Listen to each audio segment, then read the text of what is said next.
উচ্চ বিদ্যালয়ের সপ্তম শ্রেণীর শিক্ষার্থীগণ ডিজিটাল প্রযুক্তি সাইবার গোয়েন্দাগিরির অধ্যায়ে একটি নাটক অনুশীলন করছে। প্রথম দৃশ্য, 7 জন শিক্ষার্থী বারান্দায় খেলাধুলা করছে। এই সময় সহকারী শিক্ষক অর্থাৎ শফিকুল স্যার ক্লাস নিয়ে বাইরে বেরোচ্ছেন। তিনি শিক্ষার্থীদের দেখে তাদেরকে উপবৃত্তি তথ্য সম্পর্কে জানালেন।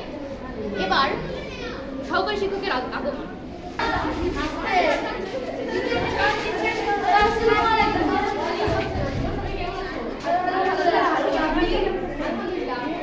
তোমাদের কাছে আসলাম আমার একটা কথা বলার জন্য।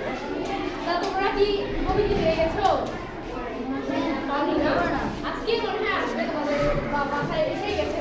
আজকে বাসায় প্রথমে গিয়ে তোমাদের মোবাইলটা তোমাদের উপবৃত্তি এসে গেলেই ধন্যবাদ স্যার, আপনাকে দশকে দাও। আসসালামু আলাইকুম স্যার। চল চল, তুমি তো দিয়েই দিল, বাড়ি যাই। চল চল, তোমার মেসেজ চেক করতে হবে। এবারে নাটকের দ্বিতীয় দৃশ্য, সেই 5 জন শিক্ষার্থীর মধ্যে একজন শিক্ষার্থীর নাম জিনিয়া। সে বাড়িতে যায় এবং তার সাথে যেসব ঘটনা ঘটে।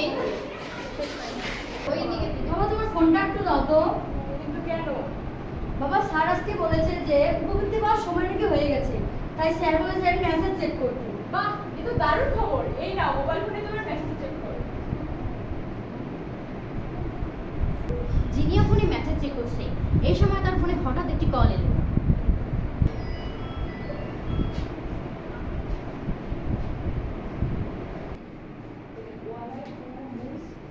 আসসালামু আলাইকুম, আমি আপনার মেয়ের বিদ্যালয়ের প্রধান শিক্ষক বলছি। আমি আপনার মেয়ের উপবৃত্তি বিষয়ে কিছু কথা বলবো। আসসালামু আলাইকুম, আমি আমার বাবাকে ফোনটা দিচ্ছি ম্যাম, আপনি একটু ধরুন, আপনি বাবার সাথে কথা বলুন। বাবা, ওয়ালাইকুম আসসালাম। ম্যাম, আপনি ফোনটা একটু ধরুন, আমার বাবাকে দিচ্ছি, আপনি আমার বাবার সাথে কথা বলুন। বাবা, ফোনটা নাও, আমার স্কুলের প্রধান শিক্ষক ফোন দিয়েছেন, উপবৃত্তি বিষয়ে কথা বলবে। দাও দিদিয়া। আসসালামু আলাইকুম ম্যাম, জি বলুন।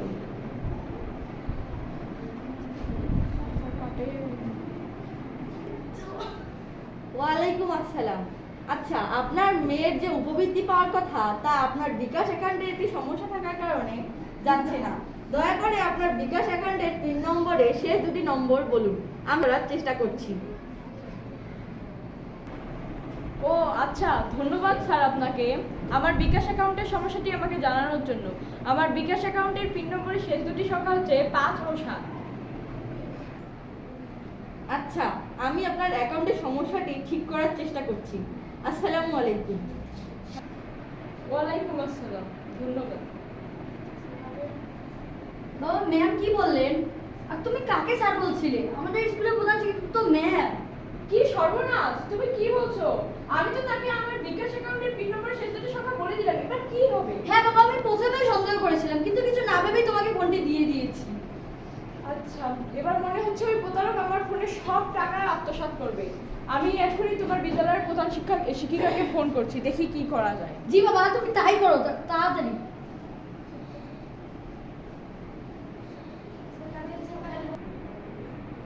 আসসালামু আলাইকুম ম্যাম। ওয়ালাইকুম আসসালাম। কে আপনি? আপনাকে তো ঠিক চিনতে পারলাম না। ম্যাম, আমি আপনার বিদ্যালয়ে সপ্তম শ্রেণীর শিক্ষার্থী জিনিয়ার বাবা জব্বার আলী বলছি। ও হ্যাঁ হ্যাঁ, চিনতে পেরেছি। বলুন, কি হয়েছে? কোনো সমস্যা নাকি? হ্যাঁ ম্যাডাম, একটা বড় সমস্যা হয়ে গেছে।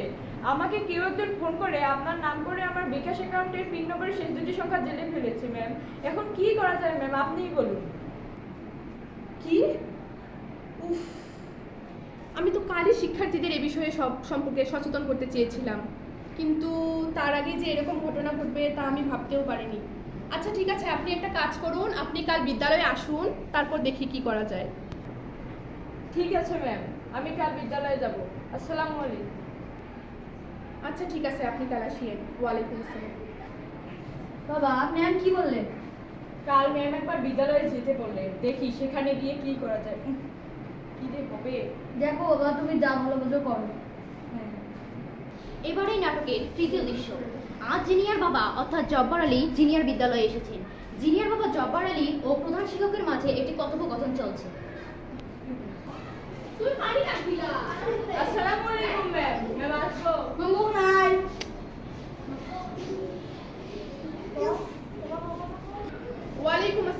আসুন। আপনি জিনিয়ার বাবা না? হ্যাঁ ম্যাম, গত রাতে আপনাকে যে বিষয়টি ফোনে বলেছিলাম, হ্যাঁ হ্যাঁ, মনে আছে। অনেক বড় ভুল হয়ে গেছে ম্যাম। আসলে ভুলটা আমাদেরই ছিল। আমাদের আগেই শিক্ষার্থীদের এ ব্যাপারে সচেতন করা উচিত ছিল, কিন্তু কি আর করবো। আচ্ছা যাই হোক, আগে আপনার সমস্যাটার সমাধান করার চেষ্টা করি। আসসালামু আলাইকুম। তারপর আপনার, হ্যাঁ ওয়ালাইকুম আসসালাম, আসুন। তারপর এখন সব শিক্ষার্থীদের বলে দেবো। আসসালামু আলাইকুম স্যার। ওয়ালাইকুম আসসালাম। কেমন আছেন? ভালো। ও, আরে জিনিয়ার বাবা না?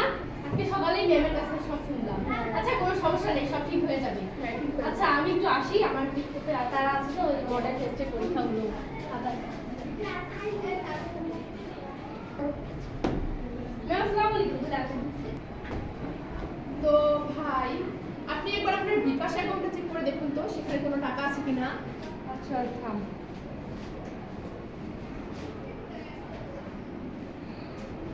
এ কি, এখানে কোনো টাকাই নেই, মনে হচ্ছে ওই প্রতারক সব টাকা আত্মসাৎ করেছে। জানতাম এটাই হবে। তো ভাই এখন আপনাকে খুব দ্রুত আপনার পিন নাম্বারটি পরিবর্তন করতে হবে।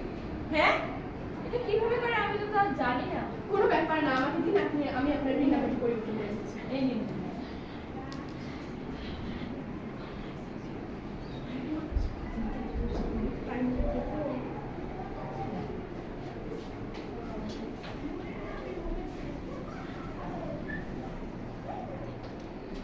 এই নিন, আমি সব কাজ করে দিয়েছি। এখন শুধু আপনি আপনার পছন্দ মতো পাসপোর্টের একটি পিন বসাবেন, তারপর ওকে বাটনটি টিপুন, তারপর আর প্রতারক আপনার টাকা আত্মসাৎ করতে পারবেন।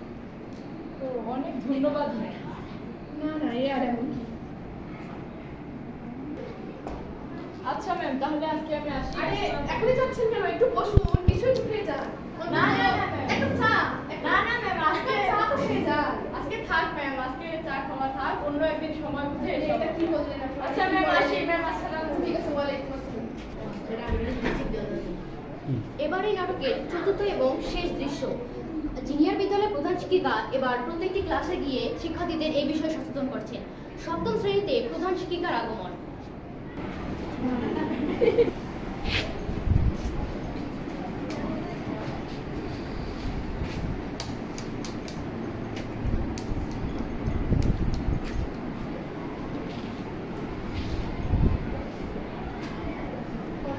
বলো তো সেন্টেন্স কত প্রকার?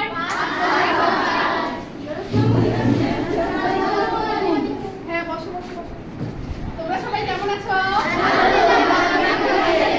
আলহামদুলিল্লাহ, আমিও ভালো আছি। তোমাদের কি সবাই তোমরা উপবৃত্তির টাকা পেয়েছো? কিন্তু আমি তো পারি। হ্যাঁ, তোমার সমস্যার কথা কি আমি জানি, এখন বসে বলি। তুমি এবার তোমার উপবৃত্তির টাকা কি পাবে না, তবে এর পরবর্তী সময় থেকে তুমি তোমার উপবৃত্তির টাকা পাবে। কি খুশি তো? হ্যাঁ ম্যাম, আপনাকে ধন্যবাদ ম্যাম এই উপস্থিত করার জন্য।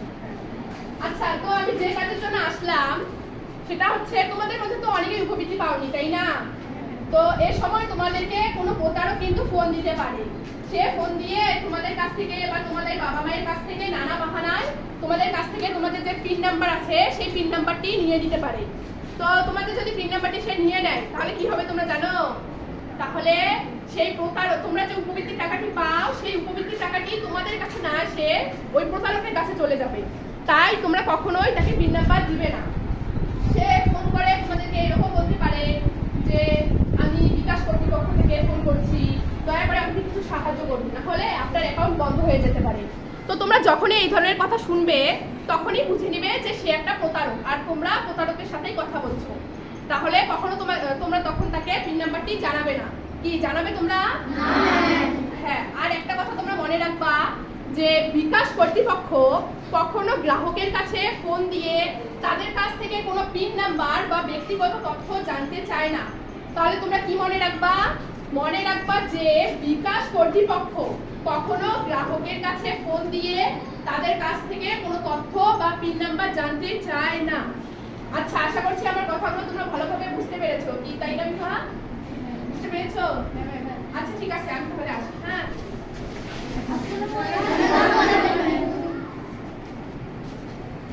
সবাই বসো। তাহলে বন্ধুরা, আমরা এই নাটক থেকে এই শিক্ষা পাই যে তড়িৎ গতিতে কোনো কিছু না ভেবে তড়িৎ গতিতে কোনো সিদ্ধান্ত নিলে তার তার ফলাফল সবসময় খারাপ হতে পারে, যেটি এই নাটকে জিনিয়ার বাবার সাথে হয়েছিল। তাই আমরা এইসব বিষয়ে সবসময় সতর্ক থাকবো এবং